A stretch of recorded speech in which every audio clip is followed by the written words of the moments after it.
America అధ్యక్షుడు Donald Trump ఎన్నికల్లో మోడీ నా ఫ్రెండ్ అని పదే పదే చెప్తూ ఉంటారు. గతంతో పోలిస్తే ఇండియా అమెరికా మధ్య సంబంధాలు ఎంతో బలపడ్డాయి. అయితే ఆపరేషన్ సింధూర్ సమయం నుంచి అమెరికా వైఖరిలో మార్పు కనిపిస్తోంది. భారత్ నా ఫ్రెండ్ అంటూనే మాకు పాకిస్తాన్ కూడా ముఖ్యం అనే వైఖరిని మొత్తం అంతా అమెరికా కనబరుస్తోంది. పాక్ ఆర్మీ చీఫ్తో తలుపులు మూసుకుని మరీ ట్రంప్ లంచ్ చేశారు. అయితే ఇటీవల అమెరికాలో హిందూ దేవాలయాలపై జరుగుతున్న దాడులతో అమెరికా తీరు స్పష్టమవుతోందని అంటున్నారు నిపుణులు. అసలు అమెరికాలో హిందూ దేవాలయాలపై జరుగుతున్నటువంటి దాడులకు కారణం ఏంటి? నిజంగా అమెరికా పాకిస్తాన్ ఉగ్రమూకలను పెంచి పోషిస్తోందా? అమెరికాలోని ఇస్కాన్ దేవాలయంపై దుండగుల కాల్పులు. రాత్రిపూట భక్తులు ఉండగానే ఆలయంలో కాల్పులు. ఆలయ గోడలోకి దూసుకెళ్లిన 20 నుంచి 30 బుల్లెట్లు. అమెరికా పాక్ కలిసే దాడులు చేసేయన్న ఆరోపణ. అగ్రరాజ్యం అమెరికాలోని ప్రముఖ హిందూ దేవాలయం ఇస్కాన్పై కాల్పుల ఘటన తీవ్ర కలకలం రేపింది. ఉటా రాష్ట్రంలోని స్పానిష్ ఫోర్కులో శ్రీ శ్రీ రాధాకృష్ణ ఇస్కాన్ ఆలయాన్ని లక్ష్యంగా చేసుకుని దుండగులు కాల్పులకు తెగబడ్డారు.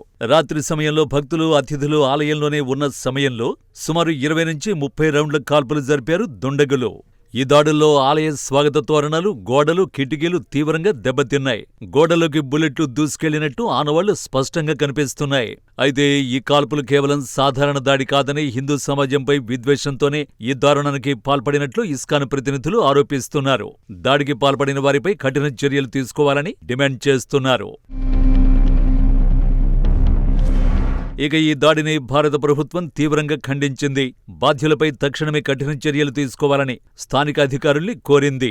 ఈ మేరకు శాన్ ఫ్రాన్సిస్కోలోని భారత కాన్సులేట్ జనరల్ ఎక్స్ వేదికగా పోస్టు పెట్టింది. ఈ ఘటనపై శాన్ ఫ్రాన్సిస్కోలోని భారత కాన్సులేట్ జనరల్ కార్యాలయం స్పందించింది. ఇస్కాన్ ఆలయంపై జరిగిన దాడిని ఖండిస్తున్నట్లు ప్రకటించింది. ఆలయ అధికారులకు, భక్తులకు తమ పూర్తి మద్దతు ఉంటుందని భరోసా ఇచ్చింది. ఈ వ్యవహారంలో స్థానిక యంత్రాంగం వెంటనే జోక్యం చేసుకుని నిందితుల్ని పట్టుకోవాలని స్పష్టం చేసింది. దాడికి పాల్పడిన నేరస్తుల్ని గుర్తించి శిక్షించాలని కాన్సులేట్ తన ట్వీట్లో పేర్కొంది. దాదాపు 3.5 దశాబ్దాల చరిత్రలో ఎప్పుడూ చోటు చేసుకుని సంఘటనలు ఇటీవల అమెరికాలో జరుగుతున్నాయి. అమెరికాలోని శ్రీ శ్రీ రాధాకృష్ణ ఇస్కాన్ దేవాలయాన్ని లక్ష్యంగా చేసుకుని దాడులు జరుగుతున్నాయి. 1990లో ఈ దేవాలయాన్ని అమెరికాలోని శాన్ ఫ్రాన్సిస్కోలోని ఉతాహ్ పరిధిలోని స్పానిష్ ఫోర్కులో నిర్మించారు. ఇదిలా ఉంటే ఇటీవలి కాలంలో ఈ దేవాలయం మీద తరచూ దాడులు జరుగుతున్నాయి. కొన్ని దశాబ్దాలుగా ఎలాంటి ఇబ్బందులు లేకున్నా ఇటీవలి కాలంలో మాత్రం తరచూ దాడుల ఘటనలు జరుగుతున్నాయని ఇస్కాన్ దేవాలయ అధ్యక్షుడు వాయ్ వార్డెన్ వెల్లడించారు.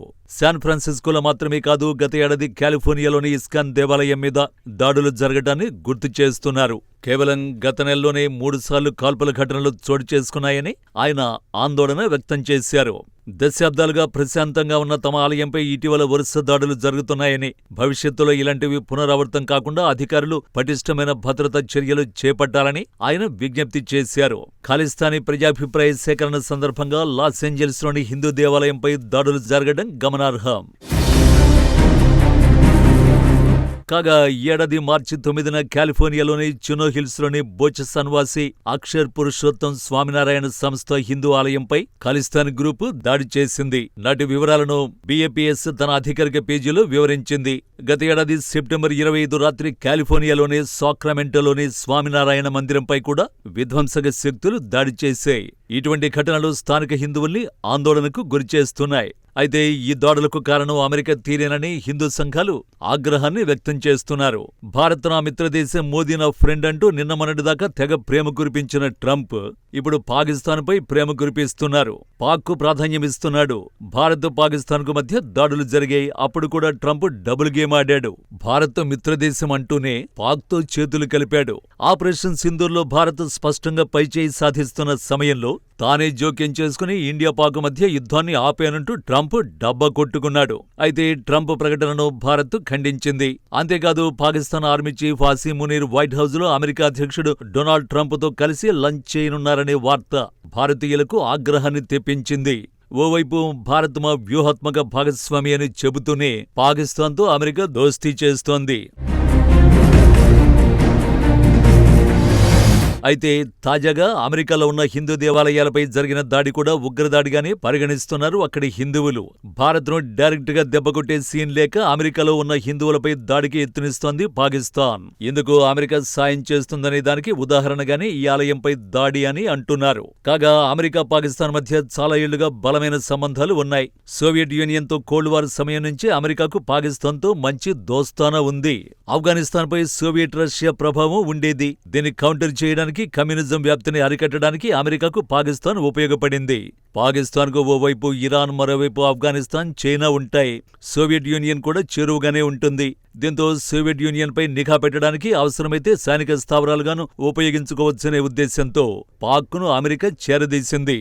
పాకిస్తాన్ సైనిక అధికారులకు అమెరికాలో శిక్షణ కూడా ఇప్పించేలా ఇరు దేశాల మధ్య 1954లోనే ఒప్పందం కుదిరింది. పాకిస్తాన్ చైనాకు దగ్గరవుతున్నా సరే డ్రాగన్ దూకుడును అడ్డుకోవడానికి అమెరికా ఇస్లామాబాద్ను ఉపయోగించుకుంటోంది. ఒకవేళ పాకిస్తాన్ కనుక పూర్తిగా చైనా చేతులకు వెళ్లిపోతే దక్షిణాసియాతో పాటు ఆ తర్వాత పశ్చిమాసియాలోనూ తన ప్రాబల్యం తగ్గుతుందనే భయం అమెరికాకు ఉంది. సోవియట్ యూనియన్కు మనం దగ్గరగా ఉండడంతో పాటు పాకిస్తాన్తో తన దోస్తీ కారణంగా మొదట్లో ఇండియాతో అమెరికా అంత క్లోజ్గా ఉండేది కాదు. కానీ చైనా తన ఆధిపత్యాన్ని సవాల్ చేసే స్థాయికి ఎదుగుతూ ఉండడంతో అమెరికాలో కలవరం మొదలైంది. ఇండియాతో స్నేహం చేస్తేనే ఇండో పెసిఫిక్ ప్రాంతంలో చైనా దూకుడుకు చెక్ పెట్టగలమనే అభిప్రాయానికి వచ్చింది. దీంతో భారత్ను వ్యూహాత్మక భాగస్వామిగా గుర్తించి స్నేహం చేయడం మొదలుపెట్టింది. భారత్తో దోస్తీ బలోపేతమవుతున్నప్పటికీ అమెరికాకు తన స్వప్రయోజనాలు చాలా ముఖ్యం. Make America great again, America first అని నినదించే డొనాల్డ్ ట్రంప్ లాంటి వారికి తమ దేశ ప్రయోజనాలే ముఖ్యం. ఆ తర్వాతే ఎవరైనా. అందుకే తను మొదటిసారి అమెరికా అధ్యక్షుడిగా పనిచేసిన సమయంలో పాకిస్తాన్ పట్ల కఠినంగా ఉన్నట్టు కనిపించిన ట్రంప్ ఇప్పుడు అవసరాల కోసం అదే పాక్కు స్నేహహస్తం అందిస్తున్నారు. ఈ కారణంతోనే హిందూ దేవాలయాలపై దాడులు జరుగుతున్నాయన్న వాదన ఉంది. అమెరికాలో హిందూ దేవాలయాలపై దాడులు జరగడం ఈ మధ్యకాలంలో ఇది తొలిసారి కాదు. ఈ ఏడాది మార్చి నెలలో కాలిఫోర్నియాలోని చినో హిల్స్ లో ఉన్న బాప్స్ స్వామినారాయణ ఆలయంపై కూడా దాడి జరిగింది. ఈ వరుస ఘటనలు అమెరికాలోని హిందూ సమాజంలో ఆందోళన కలిగిస్తున్నాయి. వరుస పెట్టినట్లుగా అమెరికాలోని హిందూ దేవాలయాలపై జరుగుతున్న కాల్పులపై అమెరికా ప్రభుత్వ స్పందన ఏమిటి అన్నది ఇప్పుడు ప్రశ్నగా మారింది.